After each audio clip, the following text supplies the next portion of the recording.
This video is brought to you by Raiden Legacy, an action comedy comic about teenage mercenaries, gunslinging angels, and lycanthropic ninjas. Interested? Check out the link in the description below and check out the latest chapter. Avengers Engame! So here we are. Over 10 years and 20 films of build-up, the big Avengers climax. And that's pretty big for me too. I mean, I got my reviews pretty much on time throughout the entirety of the MCU reviews. Until this one where I kind of took a holiday. Oh, don't worry. At least I got out the other reviews and they're receiving rave. At least I enjoyed making them. There's a kind of few numbers that can make me think twice before doing another obnoxiously long marathon review. Maybe next year. So here's where I describe the plot, but I don't like to give spoilers before the spoiler section at the end, and the very synopsis is a spoiler. The only thing I can say is that a bunch of people were killed by the alien warlord Thanos, and the superhero team, the Avengers, are kind of miffed about that. And no, I don't care if the spoiler embargo has been lifted. People who watch this video might not have seen the movie, and I'm not going to be the one who ruins it for them. So get ready for a lot of vague statements.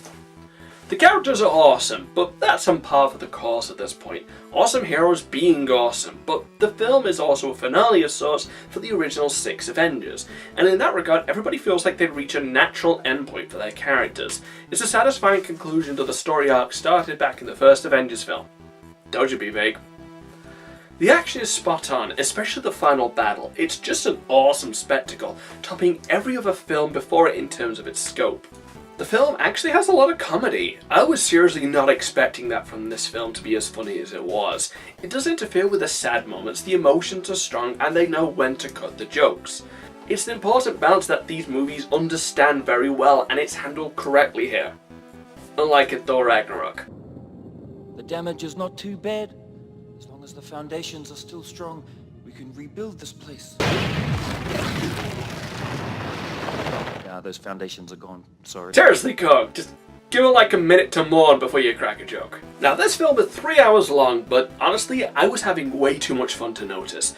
The unpredictable nature of the story and how it intentionally plays to the expectations of the third act climax, while keeping the flow and going all out with its ideas. It took risks for a movie like this, and in my opinion, they paid off massively.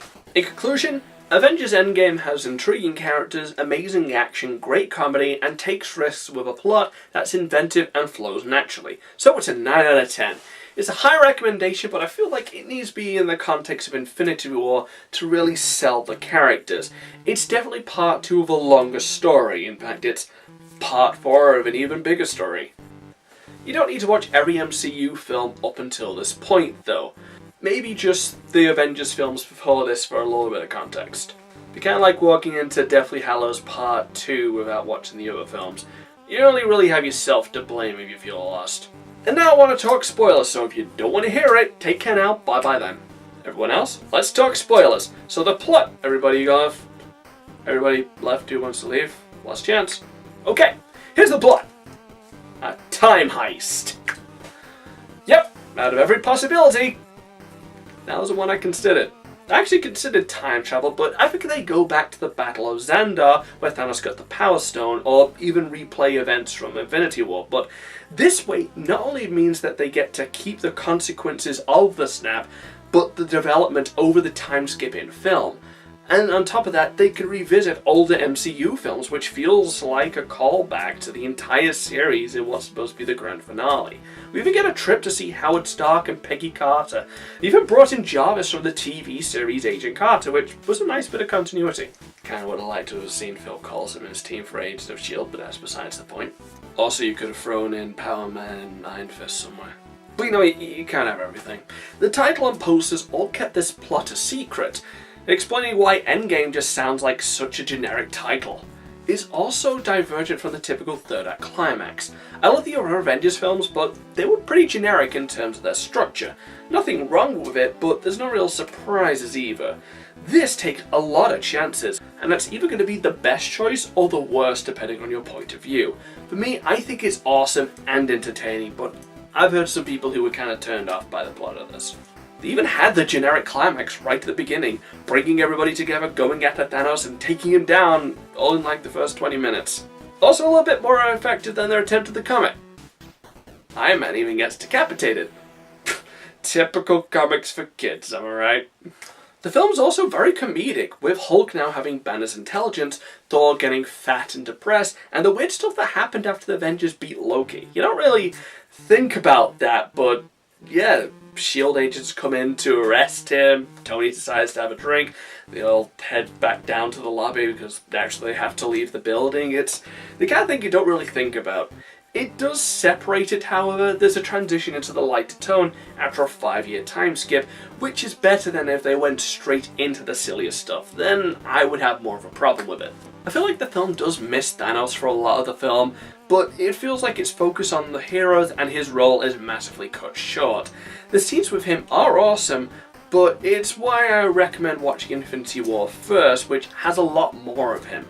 That said, his fight against Cap, Iron Man and Thor is easily the highlight of the film. Also, Fat Thor kicks ass. I don't really think about that, but we haven't really seen a fat superhero kicking ass before. Well, not until my screenplay gets adapted. I don't know why Marvel won't return my calls. Though I really feel like we could have used a lot more of Captain Marvel. She's absent for most of the film doing space stuff, and it feels like a missed opportunity not to have her interact with the others. The big argument being her powers, which are on a very different level from the other characters, but this isn't a problem in this plot where there's very little fighting. Instead, they kind of Goku her for the majority of the film, just stick her on the healing pod until it's dramatically convenient. Her attitude is kind of like Goku as well, the more I think about it. She meets up with the Avengers in her first instinct and is, I'm gonna go deck him. Then again, if I had Captain Marvel's powers, that'd probably be my attitude as well. The conclusions are a combination of bittersweet and satisfying. The death of Iron Man is the big one. It was always a possibility, but it still managed to be surprising considering his role in the wider series. It is strange how it was oddly foreshadowed in the original Avengers. The only thing you really fight for is yourself. You're not the guy to make the sacrifice play, to lay down on a wire and let the other guy crawl over you. I think I would just cut the wire. Guess Steve is kind of eating those words now. Speaking of him, I love that the conclusion of his character is that he got to go back in time and live his life with Peggy. So many heroes get to just retire so legitimately. Hell, most of the DC Universe's golden era characters are still active. Seriously, how many of the original Justice Society of America are still around? And the final dance with Peggy is absolutely the icing on the cake. On top of the Hulk getting to be at peace, and Thor getting to pile around with the Guardians of the Galaxy. More like as Guardians of the Galaxy, am I right? Seriously, that's a comic book. I need to read it. So, that's all I have to say on Endgame. And the MCU as a whole. This has been one hell of a month. Well, hell of 2 months, I guess. So what's next? Secret Wars? Secret Invasion? Secret Civil War 2? Secret? I don't know. I'm just glad to be done with these reviews. Until I catch up with a TV series, that is. Agents of S.H.I.E.L.D's gonna be a doozy. Take care now. Bye-bye then.